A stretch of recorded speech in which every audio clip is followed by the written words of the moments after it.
So I don't remember who I started with last time, so I'm just going to start with he's calling you Nagahide. There we go. That is what it is. In talking about villains and valor, segment 3 of 4. So what makes a memorable super villain or antagonist in a superhero RPG? Yeah, this question had me. It was I was thinking about it the day you gave me the question.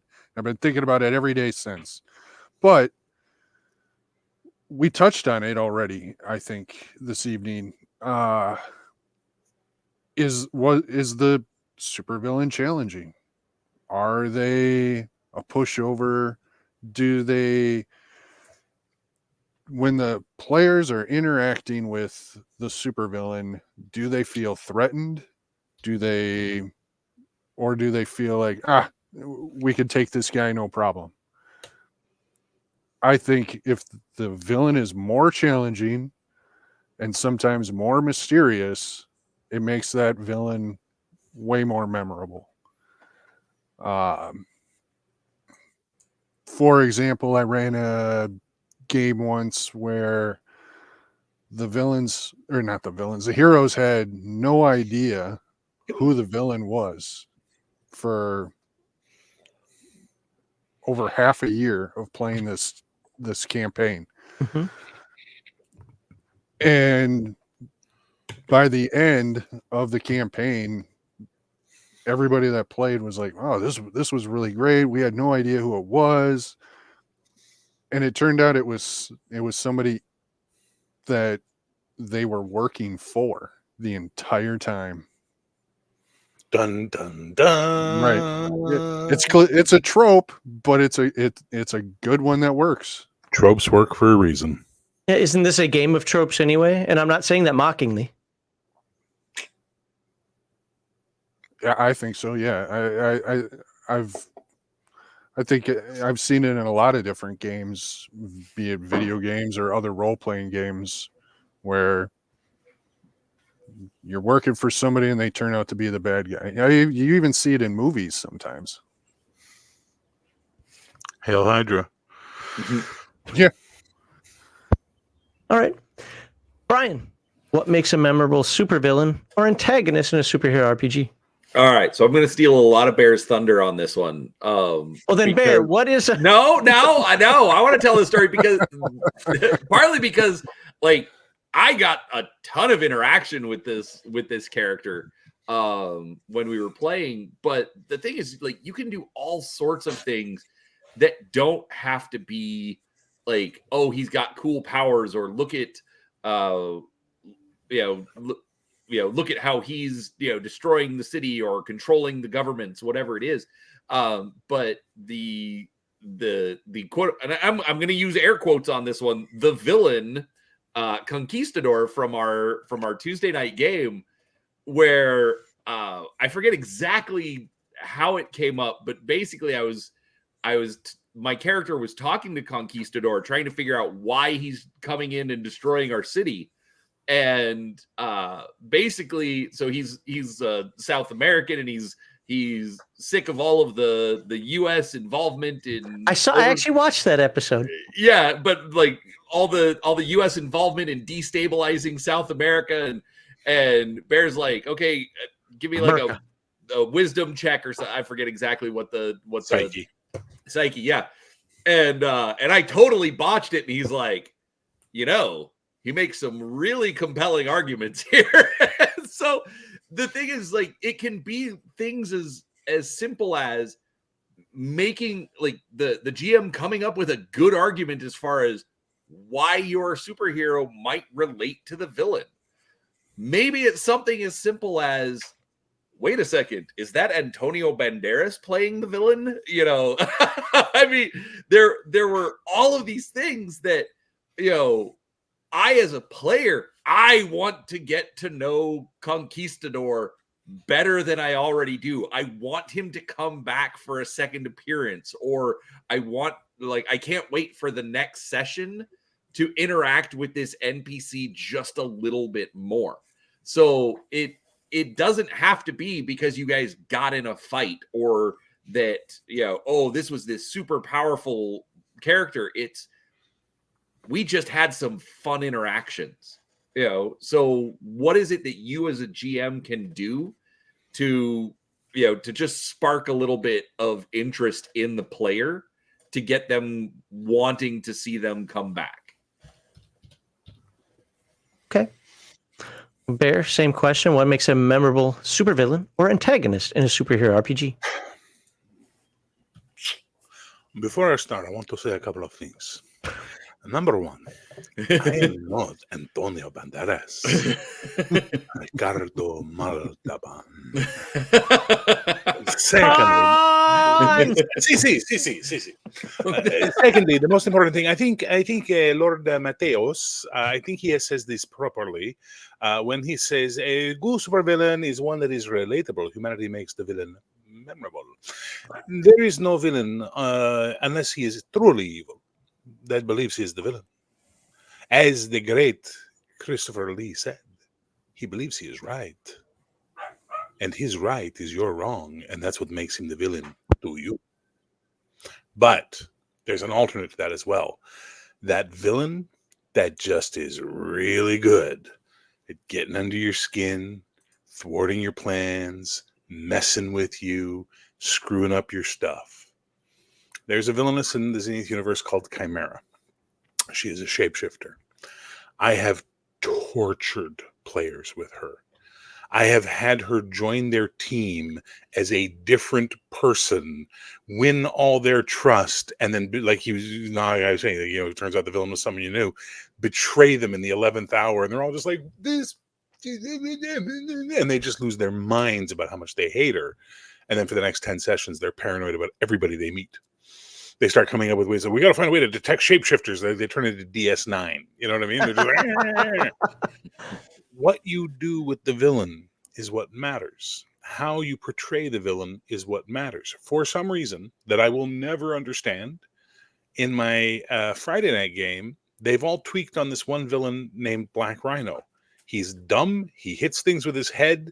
And they're like, I want a Black Rhino t-shirt, and I love Black Rhino. And I'm like, I do not understand why they like Black. I don't know what Black Rhino did that made them tweak. Sometimes players just tweak on something. It's the mystery man in the corner with the hood from the fantasy game. Oh, and the goblin bartender. I want to talk to the goblin. You know what I mean? Like, players are weird, and they will cue on certain things that you didn't see coming. And if they do, run with it. Have fun with it. Don't punish them for going against what you want them to do. The main villain will sit back while they play around with the secondary villain, plotting, getting ready to make their big masterstroke move. And then at that point in time, they're going to be like, oh, we were kind of focusing on that guy, and now the city's on fire. Crap. And then suddenly that main villain becomes memorable because he outthought them. He outmaneuvered them. And there is nothing that ticks off superhero players more than a bad guy who wins. Oh, now it's on like Donkey Kong. Now it's a nemesis. Now that person must be destroyed. And I will give you an example. There's a villain in my old campaign. I don't use him in the new one. Like, I've redesigned him a little bit, but he'll be back, called Baron Dread. And Baron Dread is a really, like, I play him smart. I play him ruthless, but I also play him very casual and very classy and easy to talk to the point where one of the players actually went to him for mentorship on how to use his magic powers, blah, blah, blah, blah, blah. And at one point in time, they had figured out what Baron Dread's whole plan was. They confronted him, and he said, "You fools, you cannot hope to defeat my plan. I'm far smarter than you. I have made contingencies for all you could do. Your best option is to leave now." And 3 of the 4 players went, crap, he makes a good point. We should go. And one of the players was like, what are you talking about? And they're like, it's Baron Dread, man. We can't beat him. So things can happen in a superhero game that'll just be unexpected, fun, run with it. The players will engage. Bad villains are the ones who always have a counter for everything. No matter what the players do, they never get touched, they never get scratched, they never get hit, they never get defeated. Every villain needs to be defeated, even if it's just a minor setback for them, the Doombot system, whatever it is. There has to be a way for the players to feel they can beat that villain. When all the chips are down, it's go time. We got no karma left for our rolls. Let's go. They got to believe that they can win that fight. Even if it's only a slimmest of chance, they gotta believe they can win that fight. And if you've made them think they can't win that fight, then they will not care, and they will just not care about that villain. And therefore they'll have no fun.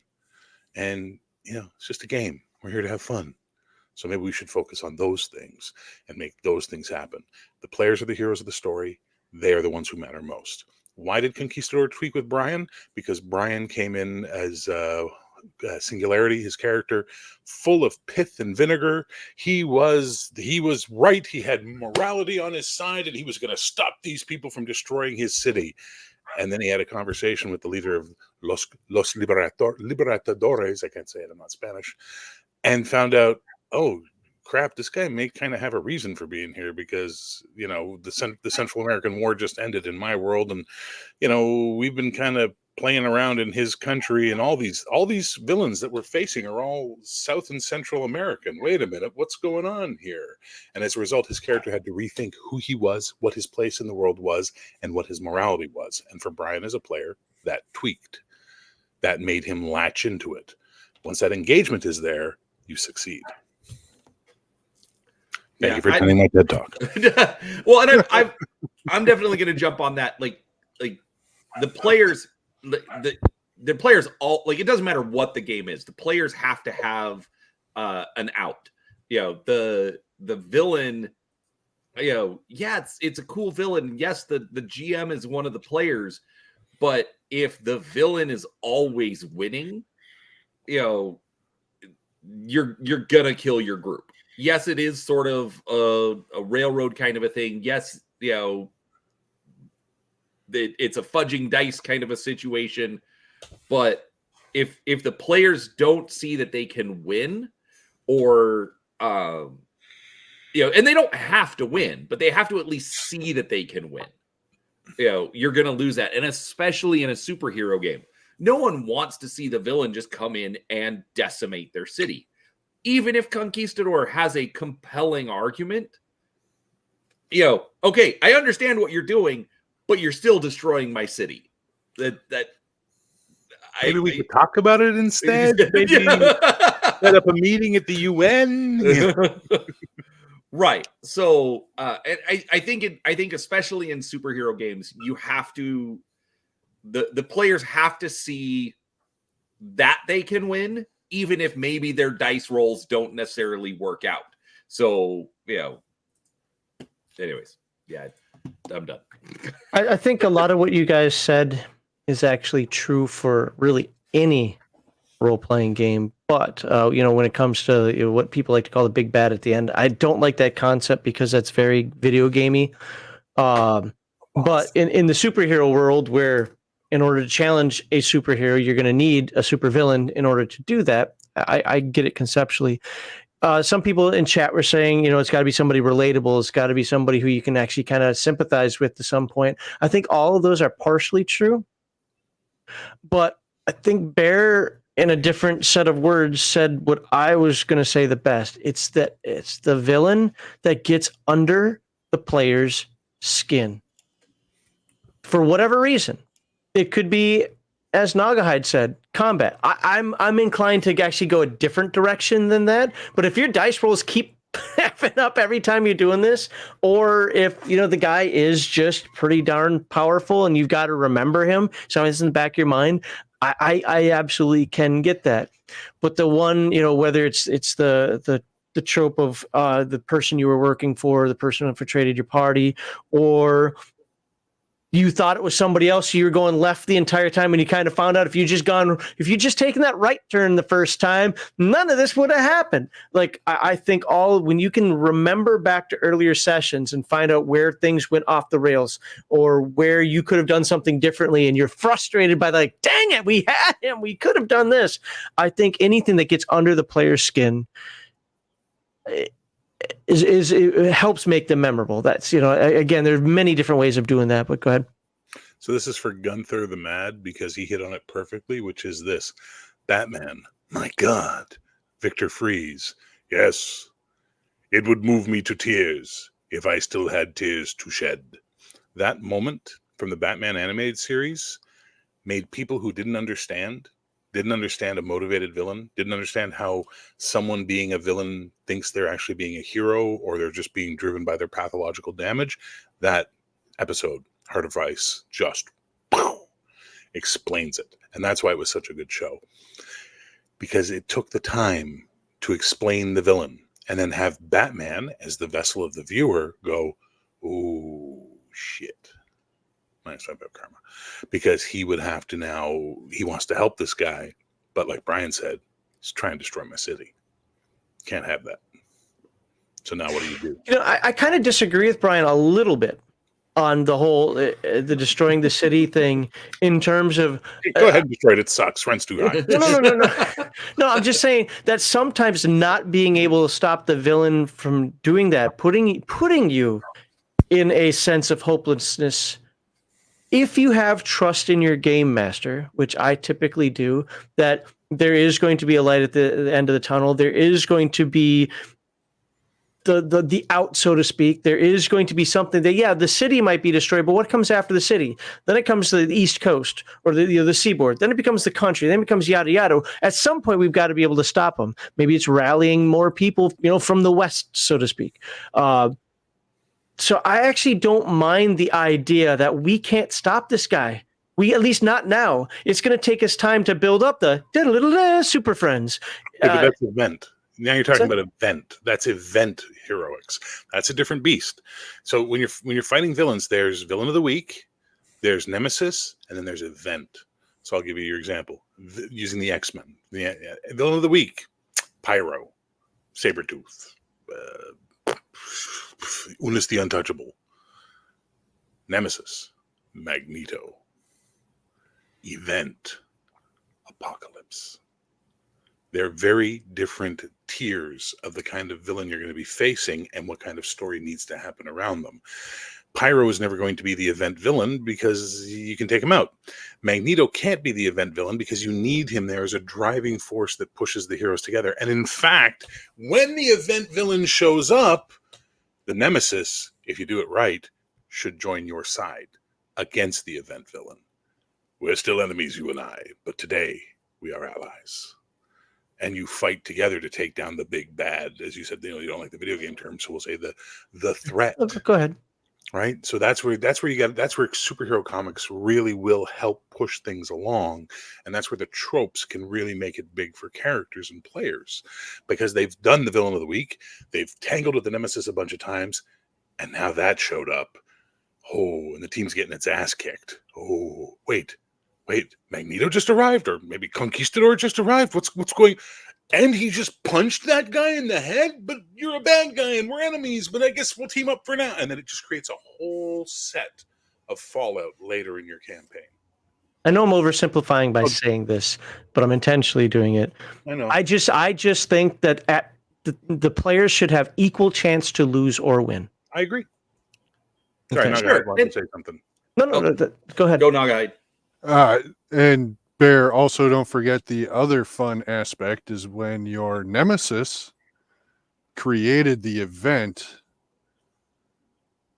and doesn't show up to help, but pretends he knew nothing about it. Sure. The classic shows up to help. Right. It gets you right to the Classic finish Lex- line, and then Yeah. Dr. Dooms it, steals the power of the event for himself. And you're like, you son of a... tons of tropes. Yep. Okay.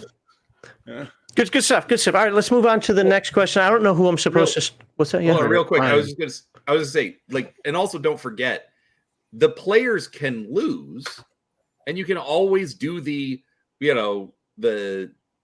successors, the Robin and Son of Superman and whatever step up to fill in the role that their mentors failed at.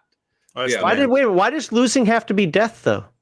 I'm just saying losing, like you maybe- lost the city. Now you try to take it back, or maybe now you have to protect something else, and you're learning more. Eventually, I agree that at the end there needs to be a victory, a possible victory. I'm fully on board with that. I'm just saying I'm not against things getting out of hand for the player characters. But Max, they don't have to die. Maybe they were all captured, and so the sidekicks step up. now you can run a whole separate mini campaign of the quote unquote Teen Titans coming in to rescue all the mentors. Yeah, come back to me when I can play my character again. Well, no, it's still again. Make up another character. Yeah, I very much do not enjoy that. All right. I'm just saying. When I play a character, if it's not dead, I hate changing characters. Hate it. I love changing characters. Next session. What's that? What? You're gonna kill a thing? Well, I mean, if you kill him, you kill him. Brian, stop pretending to be me. I actually don't. If you're in my game, you do not get to. You get to change character one time. After that, you keep one. No, I'm not liking this anymore. You gotta go. So, all right, let's get on to the next question here. And this one has a follow-up built in depending on how you answer it. So I can't remember who I'm starting with. So Brian. I don't know. We'll start with Brian. Maybe Brian. It was me. Fine, everybody wants start then, bitch. So how do you incorporate iconic superhero tropes without becoming cliche? And this is truth. 100% truth. Archvillains need to have I have 2, so I'm an arch villain. I have 3. So I have an outside cat. Does that make me just a villain? No, shut the fuck up. So, Brian, question: how do you incorporate iconic superhero tropes without becoming cliche? I would say that in this case, the word cliche would be boring. Well, yeah, okay, fine, you're doing that again. Go on, because I think cliche can be fun on some level as well. But how do you do it without becoming boring? Well, if you're playing a superhero game, I think boring is a much better word than cliche, because again, if you're playing superheroes, you kind of want some of those cliches. You want the Doctor Doom and his Doom bots. You want Magneto and his Asteroid M or the crap. Brotherhood of Evil Mutants. That's the word I'm looking for. Thank you very much. So you kind of want those things, and I think. As simple as an answer as this is going to be, no, I'm not going to say we'll just do whatever you want. Thank God. Yeah, I think yes, do it. No, I think the key is mixing up the cliches that you're using. The players want, they want to see the Joker from time to time. They want to see, the Brotherhood of Evil Mutants. They want to see those things. But you have to just mix it up, bring them in. But don't keep harping on it and bringing it in over and over and over, where it does become boring. So okay, apparently Bear wants to go next. Clearly, well, it's also a horse of another color. You change up the portmanteau to keep things fresh and interesting, and then you see if the players recognize the tropes. So, for example, in my universe, I had this idea years ago, and then they did Batman White, and it changed. They sort of took my idea, but it's like, whatever. Everybody has the same ideas at the end of the day. In my world, the Batman equivalent is a clown named Punchline, and he has 2 sidekicks, Laughing Boy and Cracker Jackie. And his enemy lives in an old mansion and is a vampire called the Blood Knight. And he creates his family by making new vampire people to fight against them. Okay, so it's Batman and Joker flipped to a certain extent. But the point is, it works. And the players don't feel like they're talking to Batman. They feel like they're talking to this insane clown who carries a large candy-striped bat. And his whole technique is, I'm going to hit you. Well, no trick. No, the other 2 might have tricks, but he's just going to punch you in the face. You know what I mean? But they get it, and they see that sort of thing. So when you take those tropes and you recolor them, you reskin them, you change them up a little bit, it becomes fun for the players, because then they get to see if they recognize the trope. And then if they don't recognize the trope, they just get involved in the new situation, whatever it may be. And cats eat your head. She is really driving me crazy today. Would you like to trade for Beans? Because Beans won't stop clawing my leg because he thinks I should be feeding him. I have Squeaky Cat out there that hopefully you guys can't hear. He will not shut up, and he's absolutely driving me nuts. Cats, it's what they do. Yes. They know when I'm streaming, too, because they don't do this throughout the day except for when I start streaming. Because you're now paying attention to something other than them. Whoa, that's not acceptable.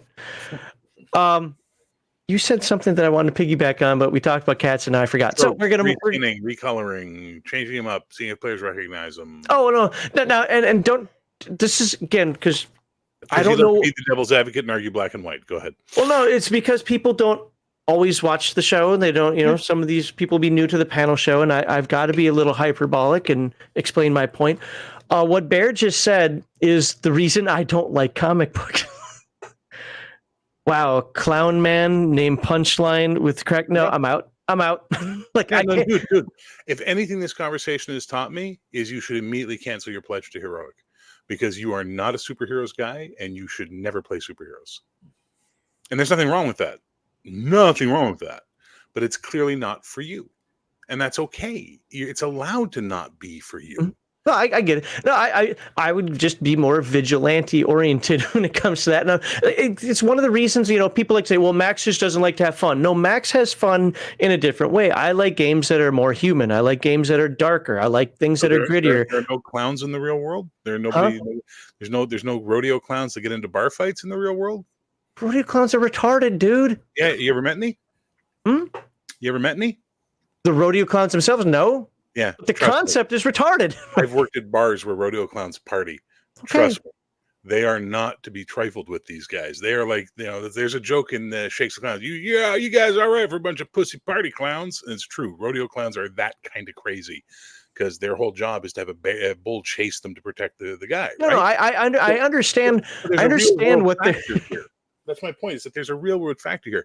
Your problem is you don't like absurdity. Right. That's the thing. And superheroes are absurd. Well, I got to be careful of that absurd thing because I like anthropomorphic animals. Yeah, I was just gonna say. But I find them to be all grittier. RPGs are absurd in some degree. Fair. Yeah. Oh, yeah. Good point. I like there to be. I don't know. I like them to be more human. I guess that's what I'd say. I don't like cartoon characters. Like I just don't. So well, and wait, and that's I think, in it. But no, because if you look at TMNT as a perfect example, because that is my game of choice. Teenage Mutant Ninja Turtles are After the Bomb. I hate the cartoon. I like the comic, and when I ran my game, I ran it very dark, like the comic. People died. The morality was more like being in the military or being a part of a militia. Actually, it's a militia. Than it was cowabunga, dude. Let's eat our pizza. You see what I'm saying? So you need to find a hero game that fits your play style. That's all you need. And what my point is not to say that heroic or anything else out there sucks. It's explaining more about my position in terms of why I don't like comics, but it's also so that I can see it in chat. It's solidifying people in chat as to why comics are great. People have different tastes. Bear's saying it himself. People have different tastes. Absolutely. I will play in a comic book game where I get to be a vigilante. To be fair, I would play a comic book. I'm 50 years old. I can handle playing a game where I'm told I have to be morally upstanding. I can do it. It just won't be as fun for me because I won't be able to feel it. It just won't feel as real to me. And I like things to feel real, even with fireballs flying around, if that makes sense. No, it doesn't make sense. That's the problem. You like absurdity in some places, but you don't like it in other places. Constrained absurdity. Hang on. But as long as we paint a dark ink wash over the absurdity, you're fine with it. So that means the 4-color superhero world is just not for you. Or you need to look at Iron Age deconstructionism as your way to go. So I would highly recommend The Authority. The Authority would be something you'd really enjoy. Do you like The Boys? It's okay. You read the comic? Not at all. I do know a little bit about the comic differences. But love the comic because it just makes fun of everything you don't like about superheroes. Yeah, the best superhero movie of all time is Mystery Men. I love it. Yeah, so you just don't like it, and that's okay. By the way, we're not here to psychoanalyze you. We're not here to tell you you're wrong. We're here to say that's your taste. Absolutely, no, that's what I'm saying. The campaign. You don't need the system. The system, any system can do anything. This is the rule of role playing, and we know this. We're old enough and we're smart enough to know any system can be bent and broken to do what you need. So find the campaign that suits you. Yeah, absolutely. No, I'm saying that intentionally. We're agreeing. We're agreeing. Yeah, we are. So, all right. So who needs to answer the question about incorporating iconic? I think actually, Brian, we did get Bear. So it's at Nagahide now. So how do you incorporate iconic superhero tropes without becoming cliche? Or again, I think the better term is boring. Yeah. It changes how I think about the question, because when I think cliche, like I don't have a problem with cliche. In a superhero game, I love cliche. Mm-hmm. It's superhero. It should be cliche. But yes, boring. Okay. Totally different animal. If you're a player, don't use your power the same way every single time. Think of a new way to use it. If you shoot lightning bolts from Stop for just a fifth point of second. contact, Can you say that for literally every game out there, please? Because that is, I 100% agree with that. No matter what game somebody's playing. Yeah, it's like Dungeons and Dragons. The Warlock uses the same thing every time. Drives me nuts. Think of you have other powers. You have other abilities. Try using those. And if you have to use that one, think of a different way to use it. But if you're a character that shoots lightning bolts out of his fifth point of contact, maybe shoot it at a mirror to come around and hit the bad guy in the back or something. I don't know. I think you can get a shot to clear up that fifth point of contact, by the way. I had something similar in college. But just you have to come up with different ways of using your powers and abilities as a superhero, or you do become boring. And a good narrator is going to teach you that lesson, right? If you're playing a superhero game, a lot of what you're doing is in the public eye. Right. And villains watch the news, and they see that Max's character goes for his super jump smash every fucking game. Well, eventually you're going to fight a villain's like, I watched you. I know your routine, and I've got defenses for it now. And that player's going to shit themselves. Have you run into a situation? Heathen Dog talks about this more than me. So, people like to say that I've had bad players at my table, but I sometimes think he said worse, where the players will basically, well, if you're taking away my best move, then why am I even here? I'm out. Like he's actually run into players like that have been like, I built this character to do this thing. Okay, bye. That's his response too, by the way. My response as well. Bye. I kind of feel the same way. If you're a one-trick pony, just turn into Curly Bill Brocious. Bye. Right. And that's it. We'll watch them rage as they walk out the door. It's not your job to bend to their bullshit. It's their job to meet you in the middle, and then you meet them in the middle and you have fun together. Yep. But if their idea of being fun is this one thing over and over again, here's a copy of Mortal Kombat 2. Right. The cool moves that are unblockable. Have at it. Because they're not the only player at the table. There's other players at the table that are trying to have fun. Yeah, no, that's why I brought up that. Again, I think a lot of what you're saying, Nagahide, is great because it isn't just about the superhero genre. These are issues that happen across the board. I mean, Bear was mentioning how he's going to kill off a Thane in the next time we play, but one of the things that I try to do with a Thane is I try to do things differently. Now, I don't mean my character's response to stuff, but I'm talking in terms of like if I'm going to fight, I want to do things a little bit differently, not the same. Okay, I take a knife, I stab. Okay, this time I'm good. Well, I'm going to stab him, but on the side. No, I want to do things like I want to visualize how combat is a scrum, even if it doesn't affect my. I'm not asking for it to affect my rolls, but hey, I'm going to try to roll off his back, turn around, and stab him in the chest. Okay, make your to hit roll, but don't I get a modifier? No. Just make your to hit roll because that's the way it should be, right? Like I want to be more engaging with the character. Now, to be fair, some players aren't good at that, but again, going back on your point, I think the one trick pony trope is just somebody that needs either needs to just get better or needs some encouragement to be allowed to be better. I hate to say the get good scrub, part of that because everybody has different personalities, but hopefully. That makes sense.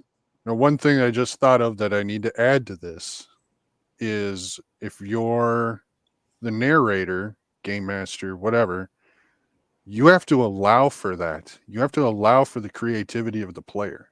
Yep. Because recently I was in a game where my dungeon master kind of made my character the big bad guy's like total focus.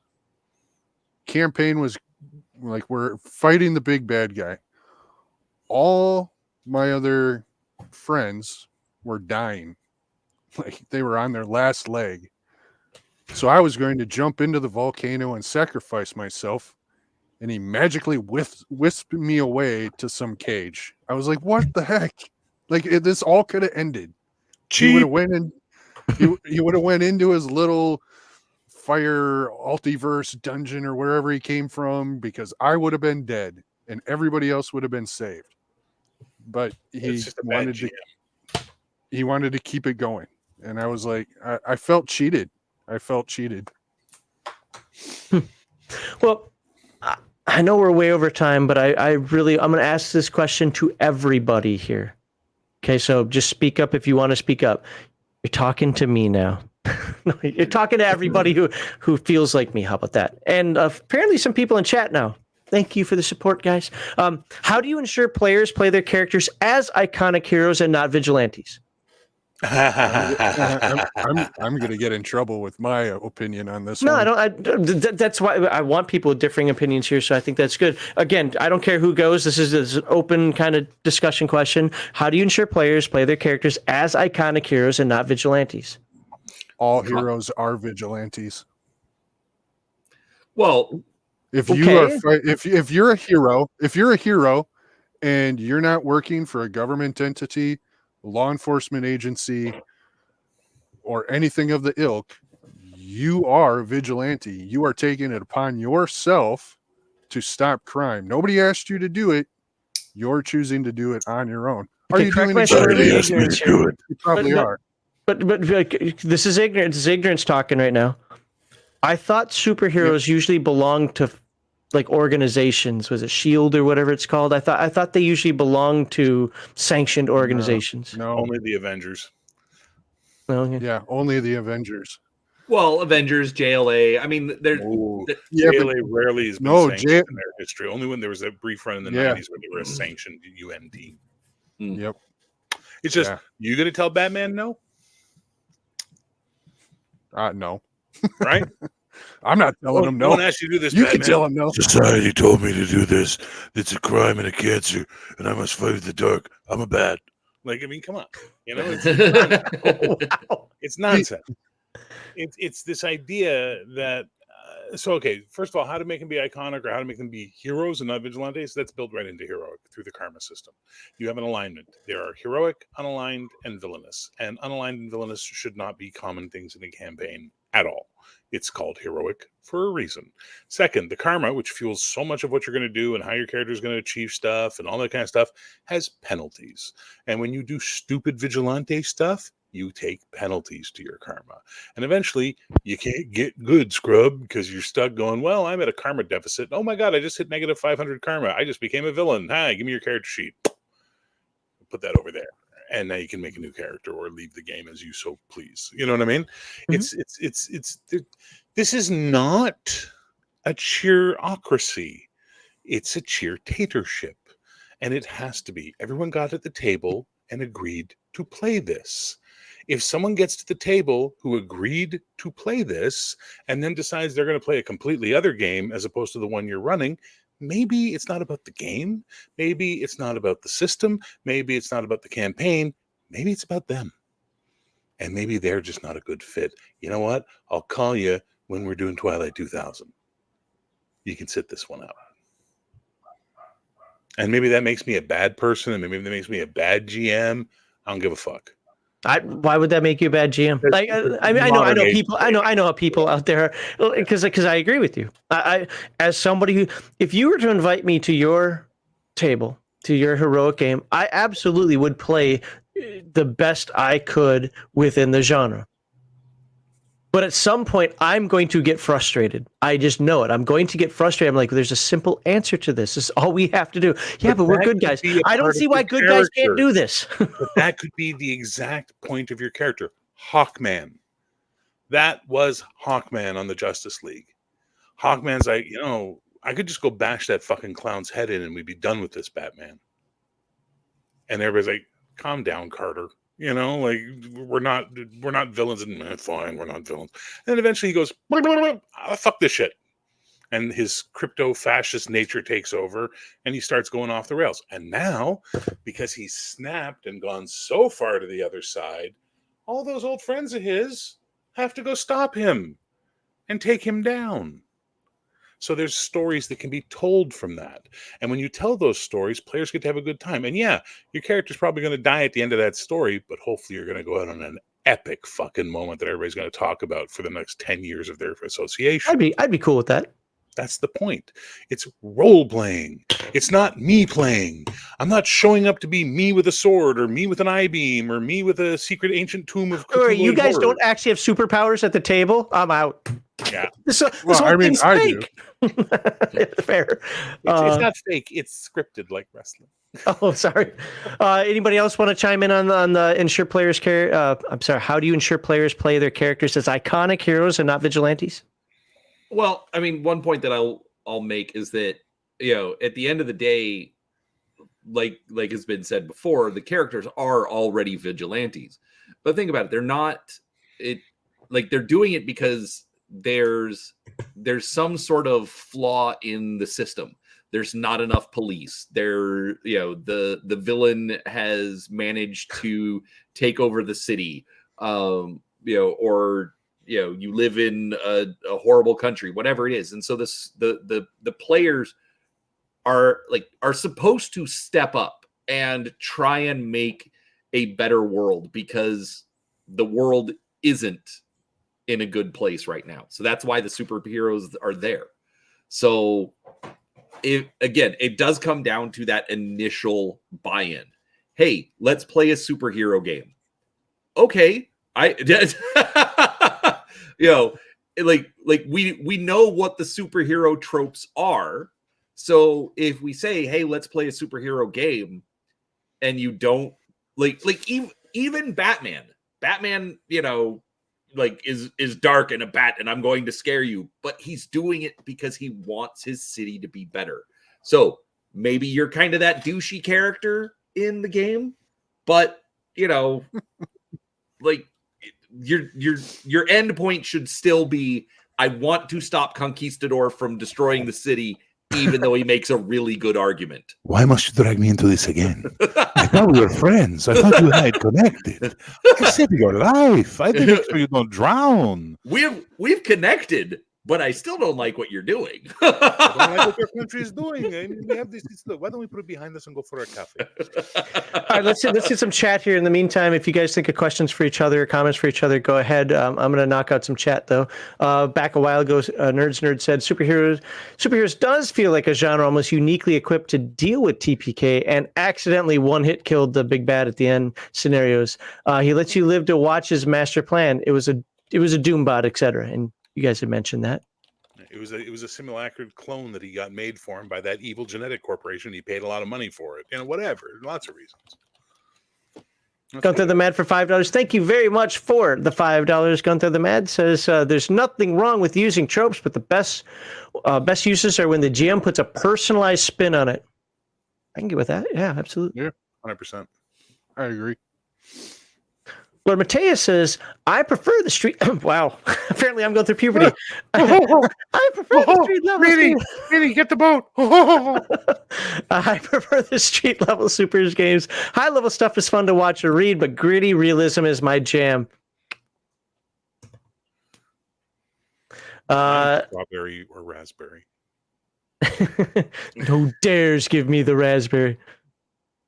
Chimerian says, do characters like now I don't know these characters. Do characters like Doc Strange, Doc Fate, Sandman, and Constantine? Oh, I know Constantine fit into these kind of games. These games seem to be more focused on the traditional hero, but leave the comic genre hanging. Sure. Yeah.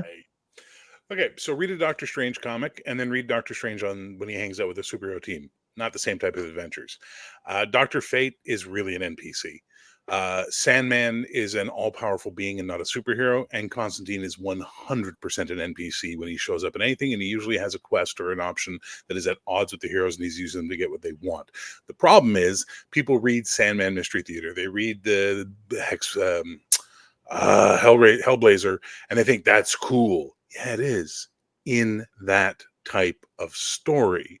But if you read those characters when they show up in the Avengers, or they show up in the Justice League, or they show up in the X-Men, or wherever the hell they show up, that isn't their series, very different adventures, and they behave slightly differently because it's not their jam, it's the team book. They're in the team book. Spider-Man doesn't act the exact same way when he's on the Avengers that he does in his own comic, etc., etc., etc.